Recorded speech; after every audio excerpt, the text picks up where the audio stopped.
الله الرحمن الرحيم. الحمد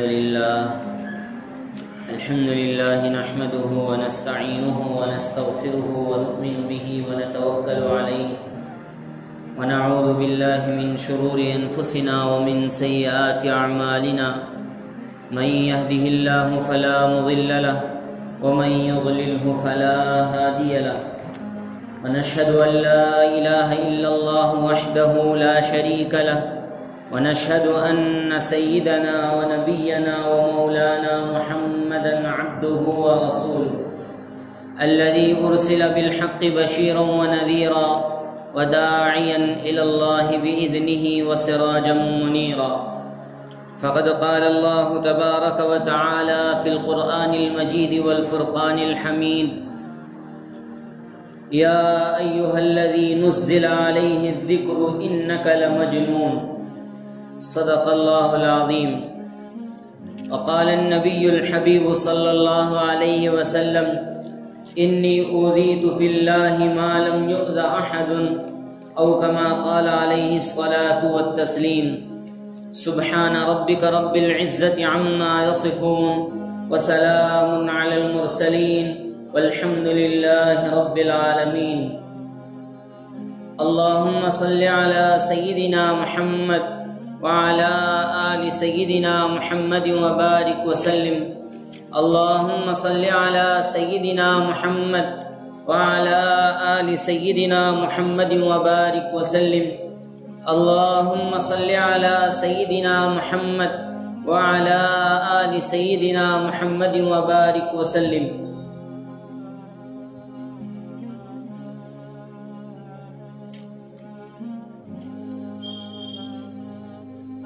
بزرگان محترم، حاضرین دین، نوجوانان ملت اور میرے دینی و ایمانی بھائیوں، السلام علیکم ورحمۃ اللہ وبرکاتہ۔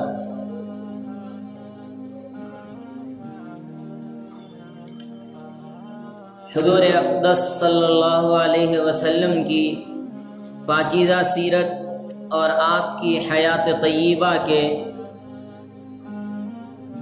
مختلف گوشوں پر کئی جمعوں سے آپ کے سامنے روشنی ڈالی جا رہی ہے، اور آپ کی پاکیزہ سیرت کے اہم عنصر اور آپ کی زندگی سے امت محمدیہ کو ملنے والا کیا پیغام ہے، اس پر روشنی ڈالنے کی کوشش کی جا رہی ہے۔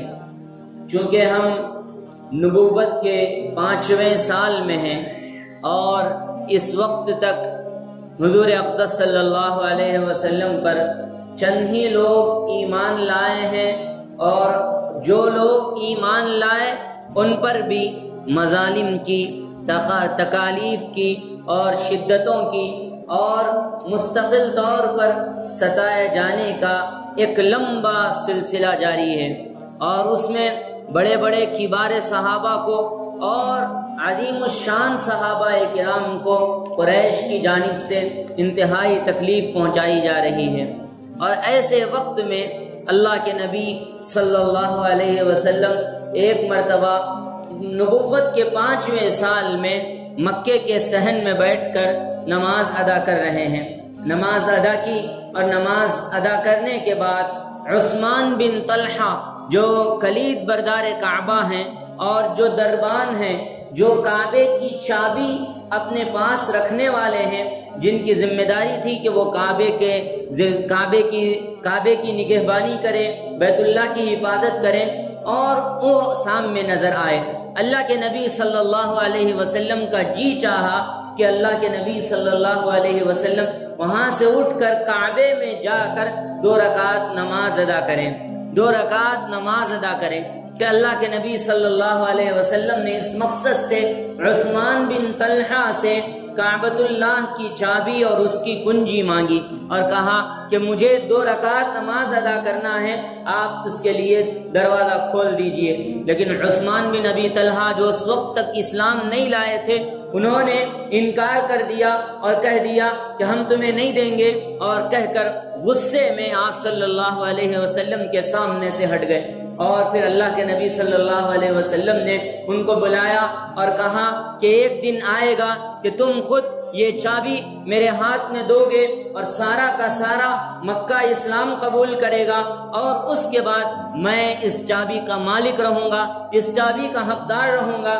جب اللہ کے نبی صلی اللہ علیہ وسلم نے عثمان بن ابی طلحہ کو جب یہ بات کہی تو اس وقت انہوں نے جھٹک دیا اور کہا کہ یہ سب خام خیالی ہے، آپ کے ذہن کی باتیں ہیں، ایسا کوئی ہونے والی چیز نہیں ہے، یہ سب آپ کا خیال ہے، یہ کہہ کر وہاں سے چلے گئے۔ لیکن اللہ کے نبی صلی اللہ علیہ وسلم کی زبان سے یہ کلمات نکل چکے تھے۔ پھر ایک دور آیا، سن 8 ہجری میں مکہ فتح ہوا، پورا کا پورا مکہ فتح ہوا، جزیرہ نما عرب پورا کا پورا حلقہ بگوش اسلام ہو گیا، سارے کے سارے لوگ اسلام میں جوق در جوق آنے لگے۔ عثمان ابن ابی طلحہ اس وقت بھی حضور اقدس صلی اللہ علیہ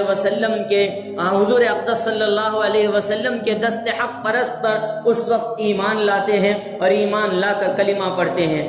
جب مکہ فتح ہوا، کعبے کو بتوں سے پاک کیا گیا، وہاں کی صفائی کی گئی، کعبۃ اللہ کی چابی حضور اقدس صلی اللہ علیہ وسلم کے ہاتھ میں آئی۔ اللہ کے نبی صلی اللہ علیہ وسلم نے بھرے مجمع میں اعلان کیا اور کہا عثمان ابن ابی طلحہ کو بلاؤ، عثمان ابن ابی طلحہ کو بلاؤ۔ وہ لوگ ڈر رہے تھے، سہمے ہوئے تھے، عثمان ابن ابی طلحہ بھی ڈرے ہوئے تھے، سہمے ہوئے تھے کہ میں نے حضور کے ساتھ اس طریقے سے گفتگو کی تھی، ان کے ساتھ سختی کا رویہ برتا تھا، پتہ نہیں آج میرے ساتھ کیا ہوگا، حضور کیسے انتقام لیں گے، آج میرے ساتھ کیا معاملہ پیش آئے گا۔ ڈرے ہوئے تھے، سہمے ہوئے تھے۔ اللہ کے نبی صلی اللہ علیہ وسلم نے نام لے کر ان کو بلایا، اور جب وہ قریب آئے اللہ کے نبی نے ان کے ہاتھ میں وہ چابی دی اور چابی دے کر یہ فرمایا الیوم یوم بر و وفا، آج کا دن نیکی کا دن ہے، آج کا دن رحم دلی کا دن ہے، آج کا دن انتقام کا دن نہیں بلکہ آج کا دن رحمت کا دن ہے۔ غزوہ مکہ، فتح مکہ کے موقع پر ایک صحابی نے یہ اعلان کر دیا تھا الیوم یوم الملحمہ، آج کا دن انتقام کا دن ہے، ان لوگوں نے ہم پر ظلم کیا تھا، ہم کو مارا تھا، ہم کو تکلیفیں دی تھی، ہمارے گھر اجاڑے تھے، ہمارے بچوں کو ہمارے یتیم کر دیا تھا، ہماری بیویوں کو بیوہ کر دیا تھا، ہم پر کوئی ایسا ظلم نہیں روا رکھا تھا جو جس کی تاریخ میں مثال نہیں آتی، ہر وہ ظلم انہوں نے کیا تھا، آج کے دن ہم ان قریش سے بدلہ لیں گے۔ اللہ کے نبی صلی اللہ علیہ وسلم کو جب اس واقعے کی اطلاع ملی تو اللہ کے نبی نے فرمایا نہیں، آج کا دن یوم الملحمہ نہیں ہے، انتقام کا دن نہیں ہے، بدلے کا دن نہیں ہے، بلکہ آج کا دن تو رحمت کا دن ہے۔ الیوم یوم المرحمہ، الیوم یوم المرحمہ، آج کا دن معافی کا دن ہے، آج کا دن معافی کا دن ہے۔ پھر سارے کے سارے قریش کو جمع کیا، پھر فرمایا اذهبوا، چلے جاؤ، فانتم الطلقاء، تم سب کے سب آزاد ہو، تم سب کے سب آزاد ہو۔ یہ عثمان ابن ابی طلحہ اس منظر کو دیکھ کر اسلام قبول کرتے ہیں۔ اس کے بعد اللہ کے نبی صلی اللہ علیہ وسلم پیشن گوئی سناتے ہیں اور کہتے ہیں عثمان ابن ابی طلحہ، یہ جو چابی میں نے تمہیں سونپی ہے قیامت تک یہ چابی تمہارے خاندان میں ہی رہے گی، اس چابی کو تم سے کوئی خاندان نہیں چھین سکے گا۔ حضور اقدس صلی اللہ علیہ وسلم کے اس زمانے سے لے کر آج تک وہ چابی انہی کی نسل میں حضرت عثمان ابن ابی طلحہ رضی اللہ تعالی عنہ کی جو نسل ہے انہی کی نسل میں وہ چابی آباد ہے، اور انہی کی نسل میں وہ چابی چلتی ہوئی آ رہی ہے، اور انہی کی نسل سے جو لوگ ہیں وہ آج بھی کعبے کے دربان اور کعبے کے متولی ہیں۔ اللہ کے نبی صلی اللہ علیہ وسلم نے انہیں یہ پیشن گوئی فرمائی ہے۔ حضور اقدس صلی اللہ علیہ وسلم پر ابھی تکالیف کا سلسلہ چل رہا ہے، نبوت کا 6واں سال آتا ہے، قرآن اس کی پیشن گوئی کرتا ہے۔ نبوت کے 6ویں سال میں بھی حضور اقدس صلی اللہ علیہ وسلم کو تکلیفیں دی جا رہی ہے۔ جو لوگ صادق کہتے تھے وہ اب کاذب کہہ رہے ہیں، جو لوگ امین کہتے تھے کاذب نہیں بلکہ کذاب کہہ رہے ہیں۔ حضور کو یہ کہہ رہے ہیں یہ دیکھو مجنون جا رہا ہے، یہ دیکھو دیوانہ جا رہا ہے، یہ دیکھو جادوگر جا رہا ہے، یہ دیکھو جس کے اوپر سحر کا اثر ہوا ہے یہ وہ شخص ہے جو یہاں سے جا رہا ہے۔ اللہ کے نبی صلی اللہ علیہ وسلم ابھی ان حالات میں رنجیدہ ہیں، کبیدہ ہیں، دل ٹکڑے ہیں۔ اللہ کے نبی صلی اللہ علیہ وسلم کو تکلیفیں دی جا رہی ہے۔ آپ سوچئے، ذرا تصور کیجئے، ایک زمانے میں بڑی عزت تھی، لوگ آپ کے پاس تحفے تحائف لا کے رکھتے تھے، لوگ آپ کو امانت دار کہتے تھے، لوگ آپ کو امین کہتے تھے، سچا کہتے تھے، آپ کی صداقت کی قسمیں کھایا کرتے تھے۔ صرف ایک اعلان کی بنیاد پر، صرف ایک کلمے کی بنیاد پر ان کا سماجی بائیکاٹ کیا گیا۔ ان سے یہ کہا گیا کہ آپ ان سے کوئی گفتگو نہ کرے، ان سے کوئی لین دین نہ رکھے، سب محبتیں ختم ہو گئی۔ حضور کو کہہ دیا گیا کذاب ہیں، حضور کو کہہ دیا گیا ساحر ہیں، حضور کو کہہ دیا گیا مجنون ہیں۔ قرآن نے یا ایھا الذی نزل علیہ الذکر انک لمجنون، کبھی اس آیت کا ترجمے کا تصور کیا ہے؟ اے وہ شخص جس کے گمان میں وہ یہ سمجھتا ہے کہ اس پر قرآن کی آیات نازل ہوتی ہے، ہمارے خیال میں تو تم پاگل ہو، ہمارے خیال میں تو تم مجنون ہو، ہمارے خیال میں تو تمہارا دماغ خراب ہو گیا ہے۔ یہ اللہ تعالیٰ نے آیتیں نازل فرمائی ہیں، فرمایا وَلَقَدْ نَعْلَمُ أَنَّكَ يَضِيقُ صَدْرُكَ بِمَا يَقُولُونَ، اے نبی ہم جانتے ہیں یہ جو لوگ کہتے ہیں، یہ جو آپ کو تکلیف دہ باتیں کرتے ہیں، اس سے ہمیں پتا ہے کہ آپ کے دل شکنی ہوتی ہے، آپ کے دل کو تکلیف ہوتی ہے، آپ کو غم ہوتا ہے، لیکن پھر بھی اللہ رب العزت نے فرمایا وَاصْبِرْ عَلَىٰ مَا يَقُولُونَ وَاصْبِرْ عَلَىٰ مَا يَقُولُونَ، جو کچھ وہ کہہ رہے ہیں اس پر صبر کیجئے، جو کچھ وہ کر رہے ہیں اس پر صبر کیجئے۔ اللہ کے نبی صلی اللہ علیہ وسلم کو ابھی صبر کی تلقین کی جا رہی ہے۔ نبوت کے 6ویں سال میں دار الندوہ میں قریش کی ایک انتہائی اہم میٹنگ ہوتی ہے، جس میں ولید ابن مغیرہ اس میٹنگ کا سربراہ ہوتا ہے۔ ولید ابن مغیرہ چند لوگوں کو، رؤسائے مکہ کو، سرداران مکہ کو جمع کرتا ہے اور یہ کہتا ہے کہ محمد کے سلسلے میں کوئی نہ کوئی ایک حتمی رائے لی جائے، کیونکہ ابھی حج کا موسم قریب آ رہا ہے۔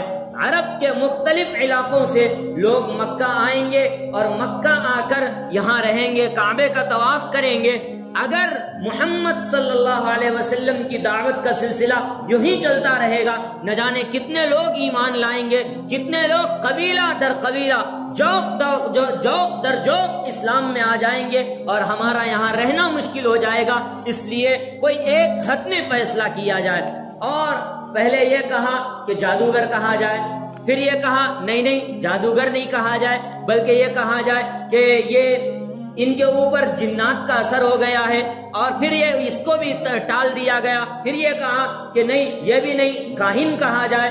پھر یہ کہا ان کو شاعر کہا جائے، ان کو کذاب کہا جائے، اور نہ جانے کئی طریقے کی رائے وہاں پر آئی اور کوئی رائے حتمی نہیں ہوئی۔ قرآن مجید نے اس منظر کو بیان کیا، انہو فکر وقدر فإنه فكر وقدر فقتل كيف قدر ثم قتل كيف قدر ثم نظر ثم عبس وبصر فقال إن هذا إلا سحر يؤثر إن هذا إلا قول البشر سأصليه سقر وما أدراك ما سقر لا تبقي ولا تذر لواحة للبشر عليها 19۔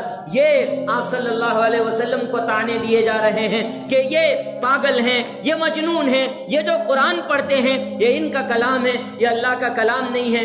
اللہ کی آیتوں کا مذاق اڑایا جا رہا ہے، اللہ کی آیات کا مذاق اڑایا جا رہا ہے۔ اللہ کے نبی صلی اللہ علیہ وسلم نے فرمایا ایک جنت ہوگی، ایک جہنم ہوگی، جہنم پر 19 فرشتے ہوں گے۔ اللہ کے نبی صلی اللہ علیہ وسلم سے جب یہ بات کفار مکہ نے سنی تو قرآن کا مذاق اڑایا اور کہا کہ ایک پہلوان عرب میں سے کہنے لگا جو 19 جو جہنم پہ فرشتے ہوں گے ان میں سے 10 کو تو میں سنبھال لوں گا، باقی 9 کو تم دیکھ لینا۔ آپ صلی اللہ علیہ وسلم کے سامنے ایسی باتیں کی جا رہی ہے۔ علیہا 19 قرآن کی آیت ہے کہ جہنم پر 19 فرشتے ہوں گے۔ جب یہ آیت نازل ہوئی تو اللہ کے نبی کا مذاق اڑایا، اور ان سب مذاقوں پر اور ان سب چیزوں پر اللہ کے نبی کو صبر کی تلقین دی جا رہی ہے۔ کہا جا رہا ہے واصبر علی ما یقولون واصبر علی ما یقولون، جو کچھ وہ کہہ رہے ہیں صبر کیجئے۔ حضرت زمات ازدی رضی اللہ تعالی عنہ اس وقت مکہ آتے ہیں، یہ بہت بڑے عامل ہوتے ہیں، جادوؤں کا اور جنات کا، آسیب کا اور سحر زدہ افراد کا وہ علاج کرتے ہیں۔ اللہ کے نبی صلی اللہ علیہ وسلم کی خدمت میں آتے ہیں اور کہتے ہیں کہ اگر آپ کو کسی سحر کا اثر ہو گیا ہے تو میں آپ کا علاج کر دیتا ہوں، آپ پر کسی نے جادو کر دیا ہے میں اس کا علاج کر دیتا ہوں، اور اگر آپ کے اوپر کوئی مجنونہ قسم کی کیفیت ہے تو میں اس کا بھی علاج کر دیتا ہوں۔ لیکن آپ ان سب چیزوں سے باز آ جائیے۔ جب حضرت ضماد ازدی نے ایسے کہا، اللہ کے نبی صلی اللہ علیہ وسلم نے قرآن مجید کی آیتیں پڑھ کر سنائی، طٰہٰ ما انزلنا علیک القرآن لتشقیٰ الا تذکرۃ لمن یخشیٰ۔ قرآن کی آیات پڑھ کر جب سنانے لگے تو وہ ضماد ازدی کہتے ہیں، لقد سمعت قول الکہنہ، میں نے کاہنوں کا قول سنا ہے، وقول الشعراء، میں نے شعراء کا کلام سنا ہے، اور وقول الکفار، اور میں نے کفار کا، بڑے بڑے شاعروں کا، بڑے بڑے فصیحوں کا اور بڑے بڑے جادوگروں کا میں نے کلام سنا ہے، لیکن اس کلام میں وہ تاثیر ہے جس میں کسی کی تاثیر نہیں ہے، جو کسی کلام میں مجھے نظر نہیں آتی۔ ہو سکتا ہے کہ یہ انسان کا کلام نہ ہو، یہ اللہ کا کلام ہو۔ یہاں پر حضرت ضماد ازدی اسلام قبول کر لیتے ہیں۔ آپ صلی اللہ علیہ وسلم ابھی نبوت کا 6واں سال چل رہا ہے، آپ صلی اللہ علیہ وسلم کوہ صفا سے گزر رہے ہیں، وہاں پر اللہ کے نبی صلی اللہ علیہ وسلم جا رہے ہیں، اور جاتے ہوئے ابو جہل عمرو بن ہشام، ابو جہل وہاں پہ آتا ہے اور حضور اقدس صلی اللہ علیہ وسلم کو گالیاں بکتا ہے۔ آپ صلی اللہ علیہ وسلم تر نیزے سے وار کرتا ہے، جس پر حضور اقدس صلی اللہ علیہ وسلم کی پیشانی زخم آلود ہو جاتی ہے اور آپ کی پیشانی سے خون رسنے لگتا ہے۔ اور حضرت حمزہ رضی اللہ تعالیٰ عنہ جو حضور کے سگے چاچا ہیں، ان کا ایک مشغلہ یہ تھا کہ وہ دن میں شکار کو جاتے، رات میں شکار سے واپس آتے اور راستے میں اپنا شکار کے قصے کو لوگوں کو سناتے۔ وہاں لونڈیاں اور اس قسم مختلف قسم کی باندیاں وہاں کھڑی ہوتی اور بڑے داد و دہش سے بڑے اچھے انداز میں ان سے اپنی گفتگو کرتے اور یہ کہتے کہ آج میں نے ایسے شکار کیا ہے، آج میں نے ایسے شکار کیا ہے۔ تو ابن جدعان کی جو باندی تھی، انہوں نے کہا کہ اگر حمزہ کو اس کے بھتیجے کے ساتھ جو آج ہوا ہے اگر پتہ چلتا تو حمزہ اس قدر خوش نہ ہوتا۔ تو حضرت حمزہ کہتے ہیں، بتاؤ کیا ہوا میرے بھتیجے کے ساتھ؟ تو حضرت حمزہ کو وہ باندی کہتی ہے کہ آج ابو جہل نے تمہارے بھتیجے پر بڑا ظلم کیا ہے، ان کی پیشانی پہ مارا ہے کہ ان کی پیشانی سے خون بہنے لگا۔ یہ سن کر حضرت حمزہ جوش میں آتے ہیں، غصے میں آتے ہیں، اور غصے میں آ کر اللہ کے نبی صلی اللہ علیہ وسلم کے پاس پہنچتے ہیں، اور پھر وہاں سے ابو جہل کے پاس جاتے ہیں، نیزہ اور تلوار لے کر ابو جہل کے سر پہ مارتے ہیں، جس سے اس کا سر پھٹ جاتا ہے، اور کہتے ہیں کیا تو میرے بھتیجے کو مارتا ہے؟ کیا تو یہ سمجھتا ہے کہ میرے بھتیجے کا کوئی ذمہ دار نہیں ہے؟ خبردار، اگر میرے بھتیجے کے اوپر ہاتھ اٹھائے گا حمزہ تجھے زندہ نہیں چھوڑے گا، تیرا قتل کر دے گا۔ یہ کہہ کر وہاں سے وہ واپس آتے ہیں۔ اللہ کے نبی صلی اللہ علیہ وسلم سجدے میں پڑے ہیں اور سجدے میں امت کے لیے دعا مانگ رہے ہیں۔ اس وقت حضرت حمزہ آ کر حضور سے کہتے ہیں، یا بنا اخی، اے میرے چچا زاد بھائی، یا بنا اخی، اے میرے چچا کے بیٹے، یا بنا اخی، اے میرے بھتیجے۔ اللہ کے نبی صلی اللہ علیہ وسلم 3 مرتبہ یہ آواز سن کر سجدے سے اٹھتے ہیں اور پھر کہتے ہیں، حضرت حمزہ کہتے ہیں، کیا بھتیجے تم خوش ہو جاؤ، میں نے تمہارا بدلہ لے لیا ہے، بھتیجے تم خوش ہو جاؤ، میں نے تمہارا بدلہ لے لیا ہے۔ اللہ کے نبی صلی اللہ علیہ وسلم فرماتے ہیں، میری خوشی اس بات سے نہیں ہے کہ تم نے بدلہ لیا، میں تو اس وقت خوش ہوں گا۔ اللہ کے نبی صلی اللہ علیہ وسلم یہ جب کہتے ہیں، حضرت حمزہ خاموش ہو جاتے ہیں، پھر سوال کرتے ہیں، اے نبی جی آپ کب خوش ہوں گے، کب خوش ہوں گے؟ اللہ کے نبی صلی اللہ علیہ وسلم کو اللہ کے نبی صلی اللہ علیہ وسلم پھر فرماتے ہیں کہ اس وقت میں خوش ہوں گا جب آپ کلمہ پڑھ لیں گے، جس مذہب کا میں ماننے والا ہوں اسی مذہب کے آپ ماننے والے ہو جائیں گے، جس رب کے آگے میں اپنا سر جھکاتا ہوں اسی رب کے آگے تم بھی اپنا سر جھکانے والے بن جاؤ گے، اس وقت میں حقیقی خوشی محسوس کروں گا۔ جب حضرت حمزہ رضی اللہ تعالی عنہ سے اللہ کے نبی صلی اللہ علیہ وسلم یہ کہتے ہیں، اسی وقت میں حضرت حمزہ اشہد ان لا الہ الا اللہ واشہد ان محمد رسول اللہ کہہ کر حلقہ اسلام میں داخل ہو جاتے جاتے ہیں. پھر اس کے بعد حضور کے لیے جانثاری ایسی پیش کرتے ہیں, ایسا اپنے جانثاری کے وہ واقعات حضور اقدس صلی اللہ علیہ وسلم کے سامنے لاتے ہیں کہ حضور کہتے ہیں وَحَمْزَةُ اسد اللہ و اسد رسولی, کہ حمزہ اللہ کے بھی شیر ہیں اور رسول اللہ کے بھی شیر ہیں. حمزہ اللہ کے بھی شیر ہیں اور رسول اللہ کے بھی شیر ہیں. یہ اسلام کے وہ نبوت کے 6واں سال چل رہا ہے اور ان میں یہ کیفیات, یہ واقعات کا ظہور ہو رہا ہے. اور اسی سال میں اللہ کے نبی صلی اللہ علیہ وسلم 2 دعائیں کرتے ہیں, اے اللہ اسلام کو عزت عطا فرما, اللہم اعز الاسلام بأبی جہل عمرو بن ہشام وعمر بن الخطاب, اے اللہ اسلام کو عزت عطا فرما ابو جہل کے ذریعے جس کا نام عمرو بن ہشام ہے, اور یا پھر ابو عمر بن الخطاب رضی اللہ تعالی عنہ کے ذریعے اسلام کو عزت عطا فرما. 2 عمروں کے ذریعے سے اسلام کو عزت عطا فرما, یا تو ابو جہل کے ذریعے یا پھر ابو عمر بن خطاب رضی اللہ تعالی عنہ کے ذریعے. پھر اللہ کے نبی صلی اللہ علیہ وسلم کی دعا حضرت عمر فاروق رضی اللہ تعالی عنہ کے حق میں قبول ہوتی ہے اور وہ حلقہ اسلام میں داخل ہوتے ہیں. بڑا تفصیلی واقعہ ہے, لیکن مجھے سلسلہ سیرت کے ساتھ آج ایک اہم موضوع پہ بھی گفتگو کرنی ہے, اس لیے میں یہاں سلسلہ سیرت کا اختتام کر ایک اہم بات کی طرف نوجوانوں کو متوجہ کرنا چاہتا ہوں. میرے بھائیوں, اپنی حالات پر رحم کھائیے, اپنی حالت پر رحم کھائیے. ہم کس کے ماننے والے ہیں؟ ہم ایک اللہ کے ماننے والے ہیں, ہم رسول اللہ صلی اللہ علیہ وسلم کے امتی ہیں, لیکن ہمارا نام عبداللہ ہے, ہمارا نام اللہ کے نبی صلی اللہ علیہ وسلم کے ناموں پہ ہوتا ہے ہمارا. لیکن جب ہم اپنا کام دیکھتے ہیں, ہمارا کام بالکل اغیار کی طرح, غیر جس طرح سے زندگی گزار رہے ہیں, غیروں کا جس طرح سے معاشرہ ہے, ہمارا معاشرہ بھی اغیار کی وہی طرح کی نقالی کر رہا ہے. مختلف ابھی چند دنوں پہلے سوشل میڈیا پر ایک خبر بہت وائرل ہوئی کہ عائشہ نامی ایک عورت نے کہ خودکشی کر لی, اور خودکشی کے سلسلے میں اس نے اپنا ویڈیو بنایا اور ویڈیو بنا کر سارے ہندوستان میں اور دیگر لوگوں کے درمیان عام کیا. سارے کے سارے اخبارات اور سارے کے سارے سوشل میڈیا اس سے بھرا پڑا ہے.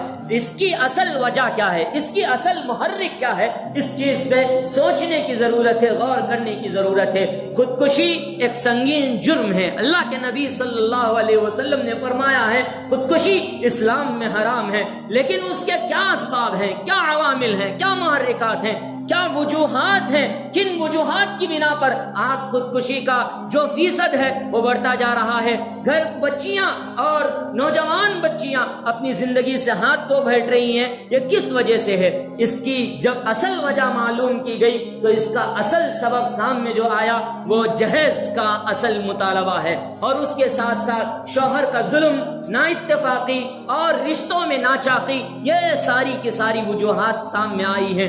میرے بھائیوں, یہاں پہ موجود افراد, میں آج سے درخواست کرتا ہوں کہ آپ لوگ نکاح کو آسان کیجئے, شادیوں کو آسان کیجئے. اللہ کے نبی صلی اللہ علیہ وسلم نے شادیوں کو بہت آسان کیا ہے. حضور نے اور صحابہ کرام نے, تابعین نے, تبع تابعین نے, جن کا نام لے کر ہم پر فخر کرتے ہیں, جن کا نام لے کر ہم اپنی زندگی گزارنا چاہتے ہیں, ان اشخاص نے بہت عزت کے ساتھ زندگی گزاری ہے. ان اشخاص نے اسلام پہ کبھی نام آنے نہیں دیا ہے. ان شخصیتوں نے کبھی حضور اقدس صلی اللہ علیہ وسلم کے طریقوں کو فراموش نہیں کیا ہے. اس لیے اے مسلمان, حضور اقدس صلی اللہ علیہ وسلم کی سیرت کو اپنائیے, حضور کے طریقوں کو فالو کیجئے. معاشرے سے جہیز کے مطالبے جیسی غلیظ رسم کو ختم کیجئے, بدترین رسم کا خاتمہ کیجئے. یہاں بیٹھے ہوئے افراد ذرا ان چیزوں پر غور کیجئے, معاشرے کو پاکیزہ بنائیے. اگر آج نکاح کو آسان نہیں کریں گے,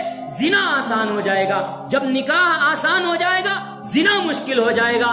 آپ دیکھ سکتے ہیں, آپ حالات کا جائزہ لے لیجئے, آپ سڑکوں پہ گھوم لیجئے, آپ اخبارات کی سرخیاں پڑھ لیجئے، آپ ٹی وی اور نہ جانے چینلوں کا آپ مطالعہ کر لیجئے، اس کو دیکھ کر سوچئے سمجھئے کہ آج زنا کس قدر آسان ہو گیا ہے۔ اس کی وجہ یہی ہے کہ ہم نے نکاح کو مشکل بنا دیا ہے، اس کی وجہ یہی ہے کہ ہم نے نکاح کو مشکل بنا دیا ہے۔ بچی والوں پر ظلم نہ کیجئے، اللہ کے لیے بچی والوں پر ظلم نہ کیجئے۔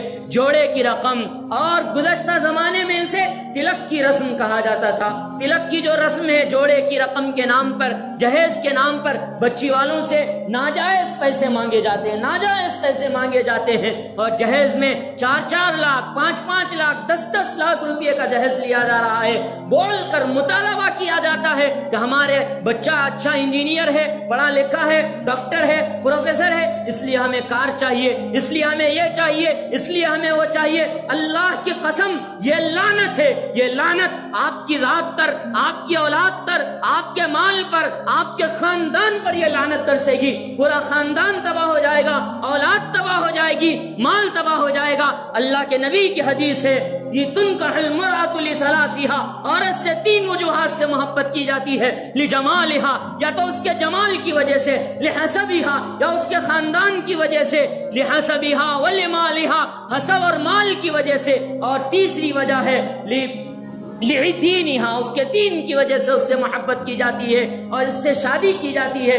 اور حضور اقدس صلی اللہ علیہ وسلم نے فرمایا کہ دین کو ترجیح دو، تم مسلمانوں دین کو ترجیح دو، دین کے موافق اپنے نکاح کو آسان کرو اور آسان کر کے نکاحوں کو بہتر کرنے کی کوشش کرو۔ اللہ کے نبی صلی اللہ علیہ وسلم نے فرمایا، اور جو شخص مال کی وجہ سے عورت سے محبت کرتا ہے، عورت سے شادی کرتا ہے، اس سے نکاح کرتا ہے تاکہ اس کا مال اس کو آئے، اس کا مال اور اس کی جائیداد پر قبضہ کرے، لم یرید اللہ الا ذلہ، اللہ اس کے مقدر میں سوائے ذلت کے اور کچھ نہیں لکھتے۔ اللہ کے نبی کی حدیث ہے سوائے ذلت کے اسے اور کچھ نہیں ملتا۔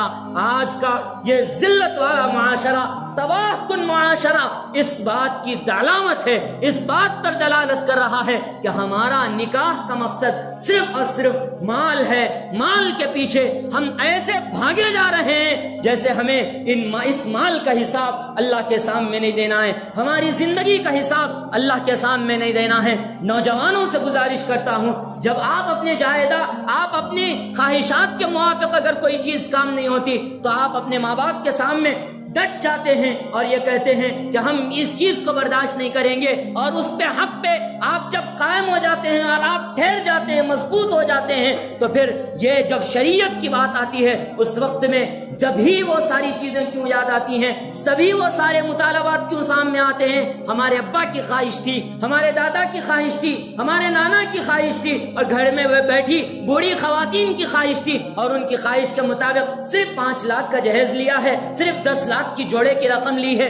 یہ ظلم بند کیجئے، یہ ظلم بند کیجئے، اللہ کے لیے یہ ظلم بند کیجئے، اللہ کے لیے یہ ظلم بند کیجئے۔ اگر آج اس ظلم پر قابو نہ پایا گیا، اس ظلم کا خاتمہ نہیں کیا گیا، اور گھروں میں عورتیں یوں ہی بے نکاح پلتی رہیں اور بڑی ہوتی رہیں اور ان کے بال سفید ہوتے رہے، اللہ کی قسم قیامت کے دن اللہ کے نبی نوجوانوں سے ان کا کپڑا پکڑ کر سوال کریں گے، اللہ کے نبی نوجوانوں سے، ان کے والدین سے اور ان کے بڑے بڑے جو ذمہ دار ہیں ان سے سوال کریں گے کہ میری امت میں یہ ہو رہا تھا، تم نے اپنا کون سا کام ادا کیا، تم نے اپنا کون سا طریقہ ادا کیا۔ اس لیے اس وقت کی ضرورت کو سمجھیے، اس وقت کی ضرورت کو سمجھیے، اللہ کے لیے دین کے مطابق اپنی زندگی کو بنائیے، اللہ کے لیے حضور کے طریقوں کو فالو کیجئے، اللہ کے لیے صحابہ کرام کی سیرت کو اپنی زندگی میں لائیے، رشتوں کی ناچاکیوں کو دور کیجئے، دین پر عمل کریں گے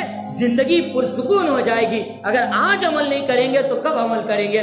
بالخصوص نوجوانوں سے گزارش کرتا ہوں، آپ اپنے بہنوں کا حق دیجئے، آپ اپنے نکاحوں کو آسان کیجئے، آپ اپنے فضول اسراف سے اور خرچ سے بچیے، یہ دین کی تعلیمات کا اہم حصہ ہے۔ اللہ پاک ہمیں سمجھنے کی توفیق عطا فرمائے۔ دین کے مطابق اپنی زندگی کو بہتر کرنے کی توفیق عطا فرمائے۔ شادیوں میں، نکاح میں اللہ پاک آسانی پیدا کرنے کی اللہ پاک ہمیں توفیق عطا فرمائے، آمین یا رب العالمین۔ وصلی اللہ تعالی علی نبینا الکریم محمد وآلہ وصحبہ اجمعین۔ سبحان ربک رب العزة عما یصفون وسلام علی المرسلین والحمد للہ رب العالمین۔